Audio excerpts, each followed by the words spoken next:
ஒரு நாள் ராத்திரி படுத்துட்டு இருந்தார், இந்த வெள்ளம் சுத்தி படுத்துட்டு இருக்கா குழந்தைகள்லாம், சாமியை காணும். திடீர்னு பார்த்தா திருப்பி வந்து படுத்துட்டு இருக்கார். தாத்தா எங்க காணும்னா, உங்களுக்கெல்லாம் அம்மா அப்பா பார்க்கணும்னு ஆசை இருக்காதா? எனக்கும் அம்மா அப்பா இருக்கா, அவளை பார்க்கறதுக்கு போயிட்டு வந்தேன். அப்படியா, உங்களுக்கு அம்மா அப்பா இருக்காளா? யாரு? எங்க அப்பா ஒரு மலை அண்ணாமலை, அம்மாவும் ஒரு மலை அது உண்ணாமலைன்னாராம். பாதி ராத்திரி எங்கேயோ போயிட்டு வந்திருக்கார்.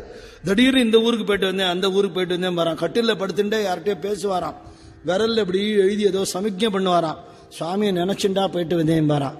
இப்படி இளையாத்தங்குடியில மகாபெரிவா இருந்த சந்தர்ப்பத்தில் ஒரு நாளைக்கு ஒரு சாதுவ மனசுலான நினைச்சுண்டு ஆவாகனம் பண்ணி பூஜை பண்றார். சந்திரமௌலீஸ்வரர் பூஜை உத்தரா நீங்க ஆவாகனம் பண்ணி நினைச்சுண்டு அன்னைக்கு குருநாதரை தியானம் பண்ணியிருக்கார். அவருக்கு தான் தெரியும், வெளியில யாருக்கும் தெரியாது.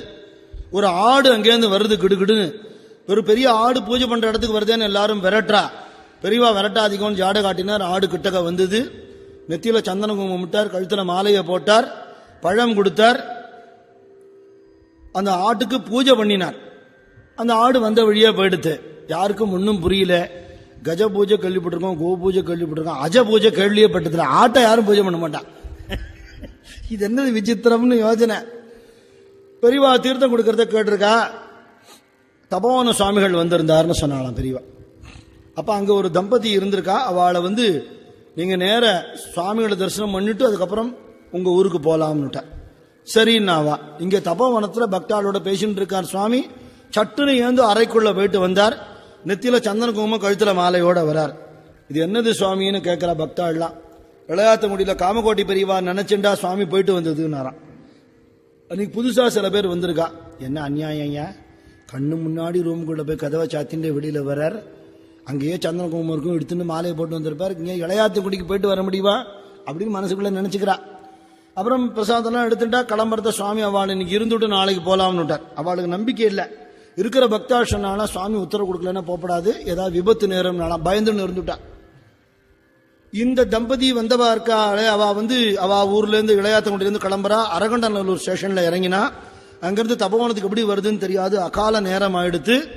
சேஷ மாஸ்டர் சொன்னாரா, என்ன கண்ட நேரத்தில் வந்திருக்கேளே, லேடிஸ் வேற கூட்டின்னு வந்திருக்கேள், எப்படி தங்குறது இங்கெல்லாம் அப்படின்னு சொல்லிட்டு இருக்காராம். சுவாமி இங்க இருந்து தபோவனத்துல இருந்து நாமாஜி அனுப்பிச்சு கூட்டின்னு வர சொல்லியிருக்கார். ஞான அனுபவத்தில் இருக்கிற சம்பவம் இது. எங்க படுத்துக்கிறது ராத்திரி புரியலையேன்னா ஒரு ஆளை அனுப்பிச்சு கூட்டின்னு வர சொல்றார் சுவாமி.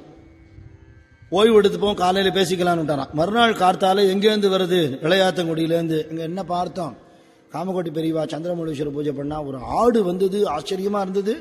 எல்லாரும் விரட்டினா விரட்டாதீங்கன்னு விட்டார். சந்தன குங்குமம் விட்டு பூஜை எல்லாம் பண்ணினார். அங்க இருந்தவெல்லாம் கேட்டா என்னது ஆட்டை பூஜை பண்றேன்னு கேட்டதுக்கு தபோவனம் சுவாமிகள் வந்துட்டு போனார்னு சொன்னார். அப்படின்னு உடனே சந்தேகப்படுறவாளை திரும்பி ஒரு பார்வை பார்த்தாராம். இந்த சம்பவத்தை எனக்கு நாமாஜி சொன்னார். அப்புறம் வசந்தி அம்மானு குருநாதருக்கு கைங்கரியம் பண்ணினா அவர் அம்மா, அவ சொன்னா.